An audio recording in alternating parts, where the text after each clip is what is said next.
सेवा कार्यों में राक्षसी वृद्धि से जारी लूट में एक तरफ बदहाल होती स्वास्थ्य सेवाएं तो दूसरी तरफ नैनीहारों की बदहाल व महंगी होने के बावजूद अनैतिकता होती जा रही शिक्षा व्यवस्था को लेकर भारतीय किसान यूनियन टिकैत ने प्रदेश स्तर पर संविधान एक समान शिक्षा के अधिकार को लेकर बिगुल फूंका है। भारतीय किसान यूनियन टिकैत के प्रदेश संगठन मंत्री आशु चौधरी ने प्रेस वार्ता कर जानकारी देते हुए बताया कि आगामी 1 मार्च से देश के युवाओं के एक समान शिक्षा के अधिकार को लेकर किसान संगठन जागरूकता यात्रा निकालेगा। मार्च को जनपद में जिस दिन का मजदूर दिवस है जागरूकता जी 1 मार्च को पद यात्रा है इन्हीं मुद्दों पे जागरूकता के लिए, क्योंकि फरवरी लास्ट में और मार्च के पहले हफ्ते में इसकी आरटी की लास्ट को डेट भी है एडमिशन की। आज हमारे साथ जो है भारतीय किसान यूनियन टिकैत के प्रदेश संगठन मंत्री आशु चौधरी जी बैठे हैं। बाराबंकी में इन्होंने कई क्रांतिकारी बातों को लेकर के आवाज़ बुलंद की, जिसमें चिकित्सा क्षेत्र में जो निजीकरण हुआ है उसमें कई इस तरह के मतलब अस्पताल चल रहे हैं जो कि देखा जाए तो जो निर्धारित चीज़ें हैं उसको पूरा नहीं करते हैं और स्वास्थ्य की दृष्टि का मतलब स्वास्थ्य सेवा की दृष्टि से वो ठीक नहीं है। अभी पंजिया अस्पताल में मामला उठाया था और अब इन्होंने जो बात कही है कि हमको संविधान में जो अधिकार मिला है एक समान शिक्षा का, उसको लेकर के इन्होंने प्रेस कॉन्फ्रेंस की आज यहाँ पे, और इसके लिए 1 मार्च से ये जागरूकता के लिए यात्रा भी निकालेंगे। तो मैं आशु चौधरी से पूछना चाहूँगा कि आपने सरकार से इस बारे में कितने बार बात की? हमने पूरे प्रदेश के जिलाधिकारी, उप जिलाधिकारी, जिम्मेदार अधिकारी होते हैं सभी विभागों के, तो उनको मैंने पत्र के माध्यम से सबको अवगत कराया है और बीएसए जितने भी 75 जिले के बीएसए सबको मैंने पत्राचार किया है, सब कॉपी भेजी है। 8 बिंदुओं पर हमने उनसे सवाल पूछे थे आरटी के तहत। अभी आपने एक बात बताई है कि 475 तक सरकार दे रही है 450 रुपये सभी विद्यालयों को एक प्रति मतलब आरटीई के तहत पढ़ने वाले प्रत्येक बच्चे को जो सरकार द्वारा फ्री है, उसमें सरकार द्वारा जो पैसा दिया जाता है वो 450 रुपये प्रति बच्चे के साथ दिया जाता है और 25% जो है गरीब बच्चों का आरक्षण होता है, शिक्षा फ्री है। लेकिन आपके जो बाराबंकी जनपद है या यूपी में कितने स्कूलों में इस तरह का आपको मिला है कि वो सूचित कर रहे हैं इन बातों को? देखिए, ये कहीं कोई फील नहीं कर रहा है। आपको बता दें, अभी हमने बाराबंकी से स्टार्ट किया था। इससे पहले जब डॉक्टर बीपी सिंह साहब थे, बीएसए साहब, तब मैंने मुद्दा उठाया था, तो उस समय 600 बच्चे हमारे जिले में फ्री पढ़ रहे थे। आज वो संख्या पहुँच के 2500 से 3000 हो गई है। ठीक है, तो देखिए, जहाँ भी आवाज़ उठाएंगे वहाँ संख्या बढ़ेगी, क्योंकि ये जो प्राइवेट स्कूल हैं, ये जो शिक्षक इनके स्कूल में होते हैं, इनका स्टाफ होता है, चपरासी से लेके प्रिंसिपल तक, ये अपने रिश्तेदार, अपने बच्चों के, अपने जानने वालों के बच्चों को लिस्ट में डालकर आरटी के तहत शिक्षा दिला रहे हैं, जबकि वो शिक्षा गरीब बच्चों को मिलनी चाहिए। अभी आपने एक बात और कही थी कि जो हमारे हम लोग के जो पूर्वज थे, पिताजी, माता, चाचा जी, बाबा जी, उस समय जो है तो उनकी किताब थी, हम लोग उसको पढ़े।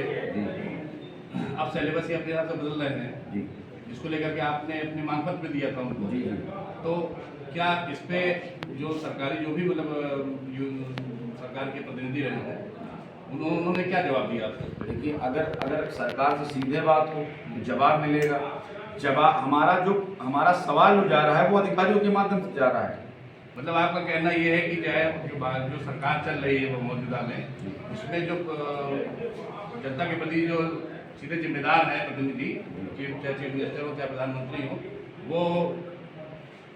जितनी भी सामाजिक संस्थाएं उनके प्रतिनिधियों से सीधे बात नहीं कर रहे हैं। देखिए, जनता और सरकार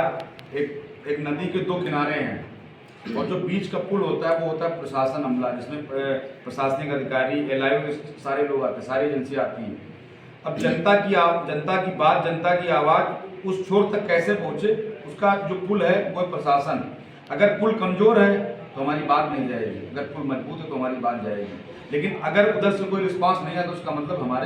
हमारी बातों का वहाँ पर रिस्पांस नहीं हो रहा है। क्योंकि ये बहुत महत्वपूर्ण विषय है कि जो कहते हैं कि बच्चों जो छात्र होते हैं उनको बोलते हैं कि कल का भारत, आने वाला भारत, और जब बच्चों को नैतिक शिक्षा नहीं दी जा रही है, शिक्षा में ही गड़बड़ी है, तो बड़ा सवाल है कि हमारा आने वाला भारत कैसा होगा। हमारे महापुरुषों ने न जाने के कितने स्लोगन दिए हैं। मैं पढ़ रहा था तो एक महापुरुष ने स्लोगन दिया था कि थाली बेच देना, हाथ पे रोटी पे नमक रख के सब्जी रख के खा लेना, थाली बेच देना बच्चों की पढ़ाई के लिए, लेकिन बच्चों को पढ़ाना जरूर, क्योंकि शिक्षा हमारे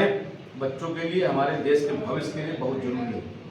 निजी शिक्षा जो भी यहाँ पे दी जा रही है, जिस तरह के विद्यालय हैं, उसमें कई विद्यालय ऐसे हैं जिनके अंदर जो है प्रयोगशाला नहीं है लेकिन फीस ले रहे हैं, और कितने विद्यालय ऐसे जो एयर कंडीशन भी हैं, बच्चे उसमें पढ़ने जा रहे हैं और वो हर साल अपना सिलेबस बदलते हैं। तो क्या ये जो सिलेबस बदल रहे हैं, क्या ये प्रमाणित हैं मतलब सरकार द्वारा? मैं नहीं, देखिए वो पंजीकरण का विषय उनका है, सरकार पंजीकरण जो करते हैं उसमें लिख के देते हैं वो कि मैं समाज सेवा के लिए विद्यालय खोल रहा हूँ, हाँ, और उसके बाद वो करते नहीं है, तो उसके लेकर क्या कोई ऐसी कमेटी की आपने मांग सरकार से की है कि सरकार से कमेटी की मांग की गई कि कमेटी बनाई जाए जो शिक्षा पर काम करे, जो इस पर काम करे कि अभिभावक के, जब अभिभावक बच्चों का एडमिशन कराता है तो उसको एक मेनू कार्ड दिया जाता है कि ये एडमिशन फीस है, ये ट्रांसपोर्टिंग फीस है, ये ट्यूशन फीस है, ये प्रयोगशाला फीस है, ये वाइवा की फीस है। तो ये क्या है, विद्यालय की फीस एक समान की जाए और इसको सीमित किया जाए। अभिभावक आज बच्चों की पढ़ाई के लिए, आज आपको बता दें हमारे समाज में जो अपराध बढ़ रहे हैं उसका बहुत बड़ा कारण शिक्षा है, शिक्षा है, क्योंकि सब व्यक्ति चाहते हैं कि अपने बच्चों को पढ़ाया जाए, लेकिन जब उनके पास पैसा नहीं है तो अपराध की तरफ। एक पिक्चर आई थी, एक रिक्शे वाले का बेटा, आपने सुना होगा, पेपरों में पढ़ा होगा कि वो डीएम बनता है, लेकिन वो रिक्शे वाला जब स्कूल की फीस नहीं जमा कर पाता है तो वो चोरी करता है बच्चे के पढ़ाने के लिए। सुप्रीम कोर्ट का आदेश आया था जिसमें ये हुआ था कि जितने भी IAS, IPS और सरकारी कर्मचारी हैं इनके बच्चे सरकारी विद्यालयों में ही पढ़ेंगे। हाँ, उसके अनुपालन के लिए आप लोग कितना प्रतिबद्ध? सुप्रीम कोर्ट में नहीं आया था ये विधानसभा में एक जो है प्रस्ताव रखा गया था। नहीं, प्रस्ताव उसको सुप्रीम कोर्ट ने पूछा भी था। वो हमें शायद याद है कि उस समय समाजवादी की सरकार थी कि तो उस बिल को पास नहीं होने दिया गया था, ठीक है, कि अधिकारी के बच्चे, डीएम कप्तान के बच्चे और उस सांसद के बच्चे सरकारी स्कूल में पढ़ेंगे। अगर जिस दिन ऐसा हो जाए तो हमको प्राइवेट स्कूल जाने की जरूरत नहीं पड़ेगी, वही सरकारी स्कूल अच्छी शिक्षा देंगे जहाँ के टीचरों को 70,000 80,000 रुपए तनख्वाह दी जाती है, और वो तनख्वाह जो है हमारे हिंदुस्तान के, हमारे प्रदेश के लोगों के टैक्स से दी जाती है जो अपना काम ईमानदारी नहीं करते हैं। अच्छा, क्या बात है कि जो है एक तरफ 70,000 80,000 रुपए पा करके वो शिक्षा नहीं मिल पा रही सरकारी विद्यालयों में, और 5,000 10,000 15,000 फीस लेकर